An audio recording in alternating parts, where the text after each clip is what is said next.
Bonjour à toutes et à tous, on se retrouve encore une fois pour les Divrei Torah sur la paracha de la semaine. Cette semaine, c'est paracha de Vayechi.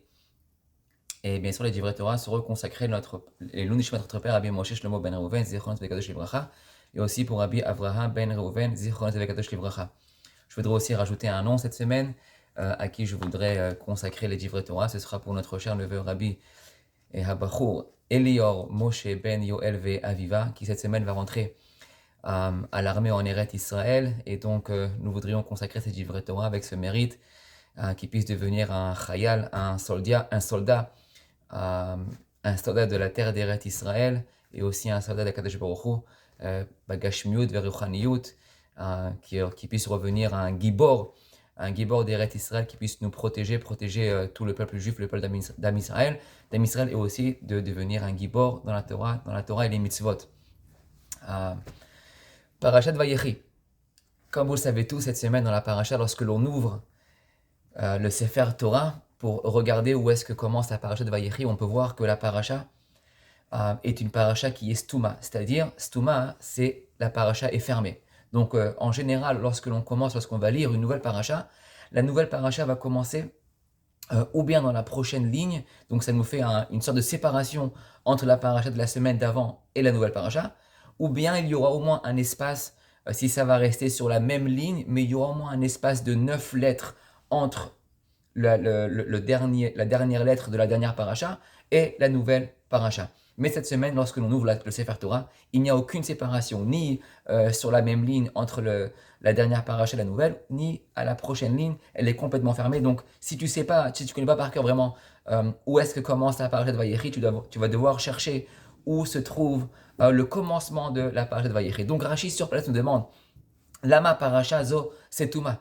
Quel est l'enseignement? Pourquoi est-ce que Manishtana? Quelle est la différence? Pourquoi est-ce que cette paracha spécialement, elle commence vraiment comme ça, collée à paracha de Vayigash, et elle n'est pas comme les autres parachiotes, que elles sont complètement séparées. Il y a une différence entre la paracha de la semaine d'avant et la nouvelle paracha. Donc Rashi nous emmène cette réponse et il nous fait savoir en fait que, comme vous le savez, vu que Yaakov Avinu, il va être niftar dans cette paracha, donc il écrit Nistemu ainehem velibam shel ben Israël. Euh, le fait que Yaakov Avinu soit niftar dans cette semaine, donc le shi'aboud, l'esclavage des ben Israël en Eretz Mitzrayim va commencer. Et donc à cause de cela, leur cœur et leurs yeux se sont renfermés à cause de que jusqu'à maintenant ils n'étaient pas en shi'aboud. Yaakov Avinu les protéger. Yaakov et les Shivatim protégeaient les ben Israël de ne pas être en shi'aboud. Ils avaient vraiment une vie paisible en galoute. Et à partir de ce moment-là, ils ont ressenti que ça y est, à partir de Yaakov qui est niftar, le shi'aboud va commencer. Et donc Nistemu, leur cœur et leurs yeux se sont renfermés.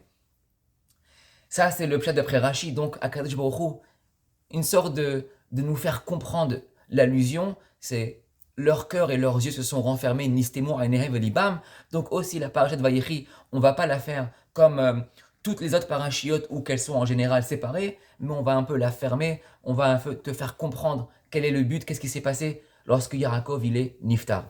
Ça, c'est d'après Rashi. Aujourd'hui, je voudrais partager avec vous un autre pshat qui est que j'ai trouvé dans le Sefer qui s'appelle Sefer Meir Einei Chachamim. Mais il est un peu différent de Rashi. D'après Rashi, c'est un peu plus une sorte de tristesse. C'est pour cela que la paracha elle est stouma. Donc c'est pas quelque chose de bien. Lorsque la paracha elle est stouma, il y a quelque chose de négatif derrière.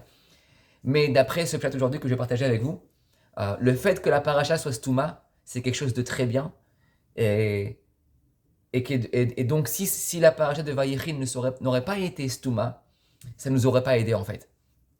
Donc Akadosh Baruch Hu, il a fait en fait une bonté avec nous de prendre cette paracha et de la marquer, vraiment attachée à la paracha de Vaïgash. Donc il écrit comme ça, il dit Ma bi'ur nistemu ainehem. Quel est le pshat, quelle est l'explication lorsque Rashi dit que leurs yeux nistemu ainehem, leurs yeux se sont renfermés. Ki lo haya efshar le Israël lisbol ol bagalut ve'ashiabut begashimut ou berochaniyut. Il dit, vous savez, les bénis Israël, on n'arrive pas, c'est très dur pour nous lorsque l'on se retrouve dans un pays qui n'est pas le nôtre et qu'on doit subir l'exil, on doit subir l'esclavage d'un autre pays et les dommages qui vont nous arriver, les nezakim qui vont nous arriver. ils sont pas bien, ils sont néfastes pour nous. Et donc, c'est vraiment, ça devient très très très dur pour que le Ham Israël il puisse continuer avec la Torah, les halachot, la religion, le judaïsme. Comment garder si on se retrouve dans un pays qui n'est pas le nôtre? C'est très très très difficile. Donc il dit le Sefer Meir Ene Chachamim, Rak zot nechamtanu begalut. Il dit Shainu zochrim, shainu alad matenu. Il dit que, vous savez, lorsque les Béné Israël, ils se retrouvent dans une galoute, il y a une chose qui puisse t'aider à ne pas vraiment te déconnecter de la maison, pas te déconnecter de la Torah et des halachot. Il dit lorsqu'on se retrouve dans un endroit et qu'on puisse se rappeler des minhagim que nos parents faisaient eux aussi à la maison, donc nous aussi on va vouloir automatiquement continuer à faire ce que nos parents ont fait. C'est une sorte d'attachement qu'on puisse avoir avec ceux qui étaient avant nous. Donc si on se rappelle, par exemple, ce que nos parents ils faisaient, le seder de Pessah, comment est-ce qu'on mangeait la matzah, toutes les traditions qu'on avait. Donc même lorsqu'on sera en galoute, on va vouloir continuer ce que eux ils faisaient. Grâce à ces petites choses qu'on va vouloir continuer, on va pouvoir garder cette tradition et continuer de père en fils. Cependant, si il dit le Sefer Meir Ene Chachamim, Hine, beparashat Vayigash, nichtav shi'akov uvanav hayu be'eretz Israël. Vous savez très bien que la semaine juste avant, dans Parashat Vayigash, il y a marqué où est-ce que Yaakov et les enfants se trouvaient. Ils se trouvaient en Eretz Israël. Tout allait bien. Bien sûr, il y avait la famine, mais tout se passait bien. Lorsqu'on est en Eretz Israël, il n'y a pas de problème de pouvoir rester un bon juif avec la Torah d'Akadosh Baruch Hu. Cependant, ça c'est lorsqu'on est dans Vayigash. Il continue dans Parashat Shemot. Si on saute la Parashat de Vayeri, on va à Parashat Shemot. Où est-ce qu'on se retrouve? Là, on est déjà dans la galoute. Lorsqu'on lit ce qui se passe à l'intérieur, ça y est, le shaboud, il a commencé. Vahi Erev, Vahi Boker. On est passé d'un endroit à un autre complètement. Donc là, Parashat Vayigash, on sait où est-ce qu'on est. On est en Eretz Israël. Parashat Shemot, on sait aussi où est-ce qu'on est. On est en shaboud, on est en esclavage. Cependant, il dit, Parashat Vayeri, elle est très compliquée. Parashat Vayeri, nous sommes ni en Eretz Israël et nous sommes ni en esclavage. On est en Eretz Mitzrayim, mais on est entre les deux. On appelle ça en tennis, c'est lui qui joue un peu de tennis, il y a quelque chose qui s'appelle No Man's Land. Ça veut dire on est dans un endroit qui n'a pas on va dire un terrain neutre. C'est-à-dire, vous savez, il y a une ligne il y a le filet au milieu, après tu as le carré comme ça, et on doit se trouver, celui qui veut tirer la balle avec sa raquette, il doit se trouver à la ligne. Et si tu te mets entre cette ligne et le filet, donc tu te retrouves dans une position qui est un peu difficile parce que ton opposant, il peut te tirer des balles un peu fortes et tu ne pourras pas les rattraper. Donc il faut se retrouver en général sur cette ligne.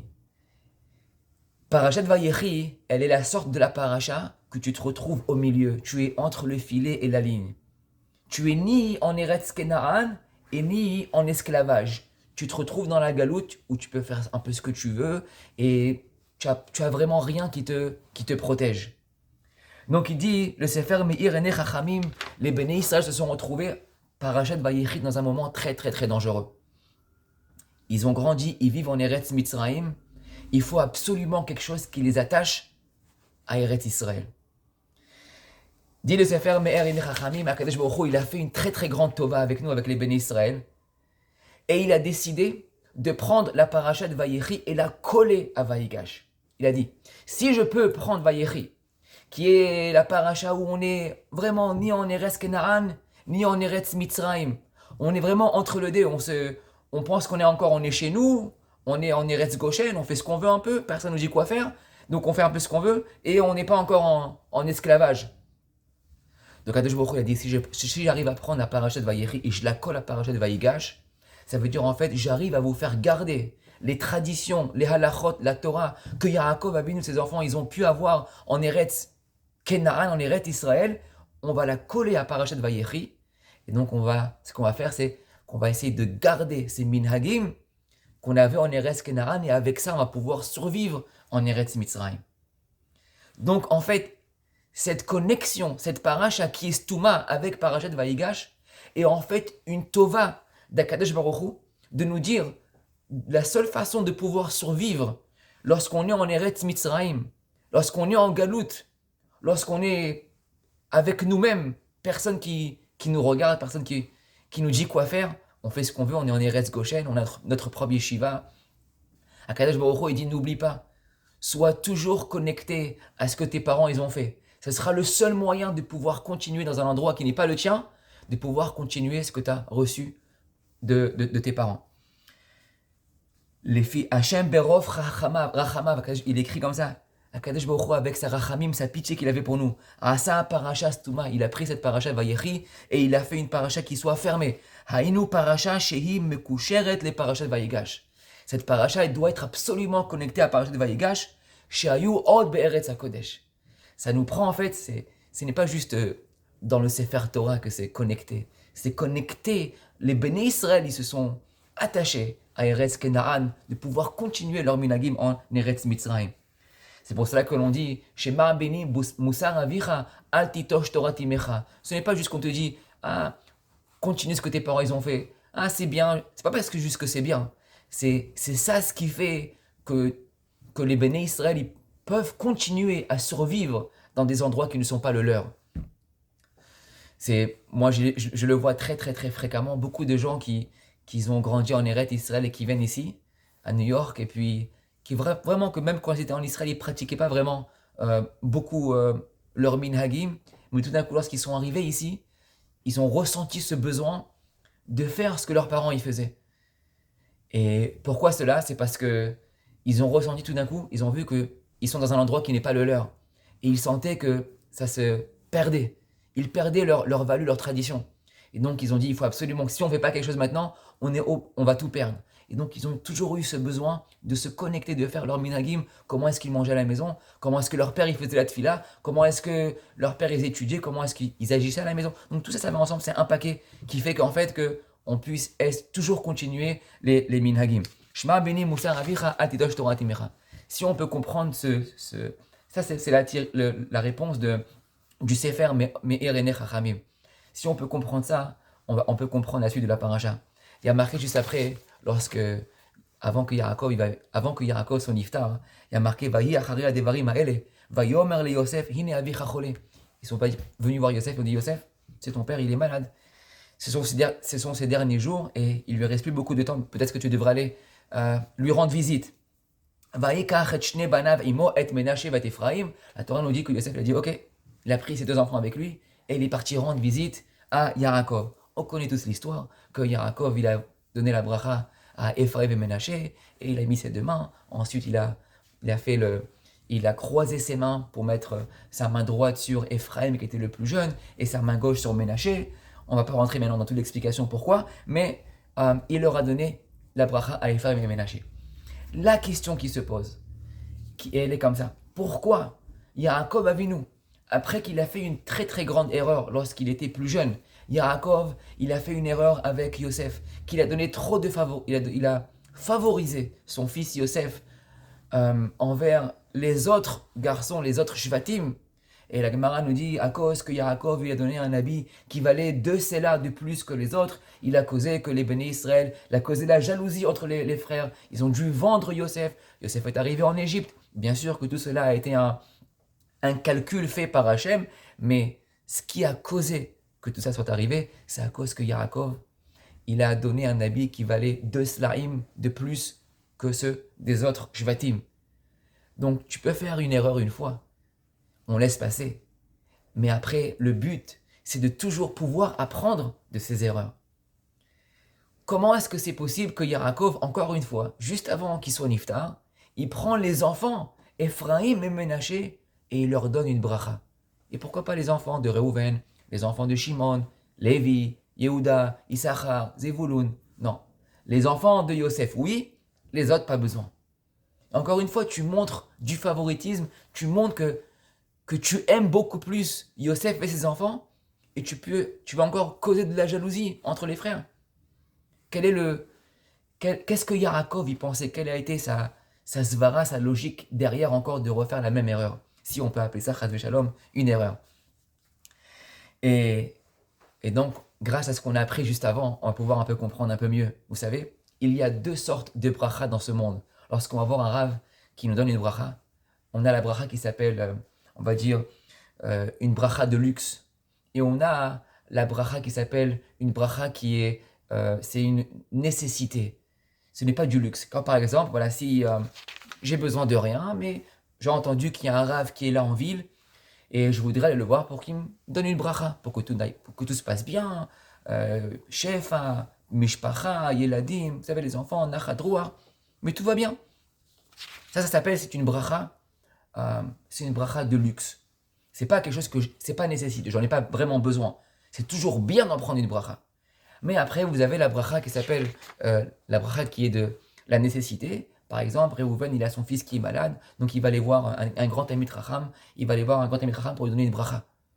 Est-ce que moi, je voudrais sa bracha à lui qu'il a reçue? Non, je préfère que mon fils soit pas malade et je n'ai pas besoin d'avoir cette bracha. Bien qu'il est parti voir le plus grand des rabbanim, Baba Saleh, imaginons, il a réussi à rentrer pour voir cette bracha, je ne la veux pas sa bracha. Je préfère être en bonne santé et ne pas prendre cette bracha. Ça s'appelle une bracha qui est de nécessité. Donc si c'est une bracha de luxe, tout le monde la veut, mais si c'est la nécessité, on la veut tous. Il faut comprendre que Ephraim et Ménaché, lorsqu'ils ont grandi, ce sont les deux enfants ce sont les deux enfants de Yosef, que eux, ils ont grandi en Eretz, ils sont nés et grandis en Eretz Mitzrayim. Les enfants des autres Shvatim, ils sont nés et grandis en Eretz Canaan. Les deux enfants de Yosef sont nés et grandis en Eretz Mitzrayim. Ce qui veut dire que eux, ils n'ont jamais vu les minhagim de leur père Yaakov. Ils n'ont jamais vu les Shvatim, comment est-ce qu'ils faisaient Pessah. Ils n'ont jamais vu les Shvatim, comment est-ce qu'ils faisaient les mitzvot. Ils n'ont jamais vu leur grand-père, leur grand-mère Rachel ou Léa, comment est-ce qu'elle faisait la Dafina pendant Shabbat, ou pour les Tunisiens, la Bkeila. Ils n'ont rien vu. Ils ont grandi dans un pays, il n'y avait ni Minyan, ni Chabad, il n'y avait rien de rien. La seule chose qu'ils pouvaient voir, c'est qu'est-ce que Yosef il pouvait faire à la maison. Et en quoi ces deux Ephraim et Ménaché, ces deux Shvatim, pouvaient se sentir attachés à leur père, attachés à Eretz Kenaan, sans avoir vu ce que leurs grands-parents ont pu faire. Ils n'avaient rien vraiment à de quoi être attachés. Donc, Yaakov, il a dit, je suis obligé de prendre ces enfants-là et je veux leur donner une bracha. Ça, c'est une bracha qui est de nécessité et n'est pas une bracha de luxe. Cette bracha, aucun des enfants n'en voulait. Aucun des shvatim voudrait avoir, je voudrais la même bracha. Ils sont très contents, eux, ils ont ce qu'ils ont eu en Eretz Kenaan, ils ont grandi en Eretz Kenaan, ils ont tout appris, et avec ça, ils peuvent continuer en Eretz Mitzrayim. Mais Ephraim et Ménaché, ils n'ont rien vu de tout ça. Donc il a dit, Yaakov, je suis obligé de leur prendre et de leur donner une bracha. Yesimcha Elohim, qu'Ephraim vechimnaché, qu'Shimon velevi iyuli.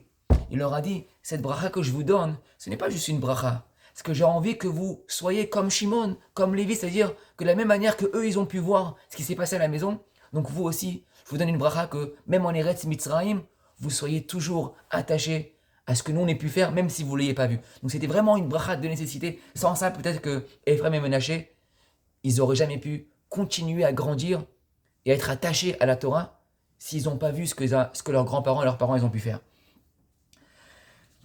Et le pasteur qui nous dit, Verata, shte banim hanoladim be'eretz Mitzrayim. Il lui dit, Yaakov, shte banim hanoladim be'eretz Mitzrayim. Pourquoi est-ce que Yaakov, lorsqu'il veut faire la bracha, il le dit à Yosef, shte banim hanoladim be'eretz Mitzrayim. Pourquoi est-ce qu'il est madgish, qui sont nés en Eretz Mitzrayim? Donc Yaakov, il précise que le problème ici, c'est pas juste que je veux leur donner une bracha. Le problème, c'est parce qu'ils sont nés en Eretz Mitzrayim. S'ils sont nés en Eretz Mitzrayim, ils n'ont pas vraiment grandi avec ce que nous on a grandi. Et donc c'est un handicap pour eux, pour être sûr qu'ils puissent garder la Torah en Eretz Mitzrayim.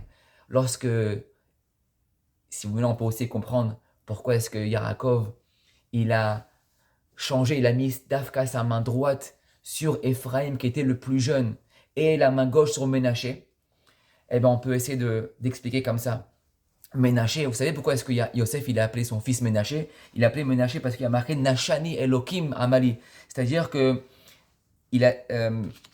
Yosef, il a dit, j'ai pu oublier tout ce que, comment on dit ça, tous les mauvais moments que j'ai pu avoir en Eretz Mitzrayim. Donc, Nashani Elohim, Nashani Amali. J'ai juste oublié les mauvais moments. Mais ce qui s'est passé à la maison, il n'a pas oublié. Donc, Ménaché, lorsqu'il est né, il a pu voir tout ce que Yosef a pu apprendre de Yaakov. Yosef le faisait à la maison. Il a juste oublié les mauvais moments. Mais les beaux moments, il les a pas oubliés, Yosef. Donc, Nashani. Ménaché, il a pu grandir un peu avec. Cependant, Ménaché, il a pu voir, c'est le premier, il a pu voir ce qui s'est passé à la maison, donc il est connecté, il a cet attachement à Yaakov. Cependant, Ephraim, lui, c'est un problème. Ephraim, il est né en Eretz Mitzrayim comme Ménaché, mais pourquoi est-ce qu'ils l'ont appelé Ephraim? Le pasteur qui nous dit Ki parinu veravinu ba'aretz. On l'appelle Ephraim parce on s'est multiplié et on s'est agrandi en Eretz Mitzrayim. C'est-à-dire en fait que Ephraim, il a déjà un statut d'Égyptien. On lui donne le nom qui appartient en Égypte. Ephraim, il a grandi en Eretz Mitzrayim. Il n'a rien qui l'attache à Eretz Kenaan. Ephraim. Donc il dit, lui Ephraim, il faut que je m'en occupe. Ménaché, ça va encore. Il a pu voir, son père lui a montré dans quoi il a pu grandir en Eretz Kenaan. Mais Ephraim, apparemment, il n'a pas tout vu. Il s'est pas bien imprégné de tout ce que Yosef a pu voir en Eretz Kenaan.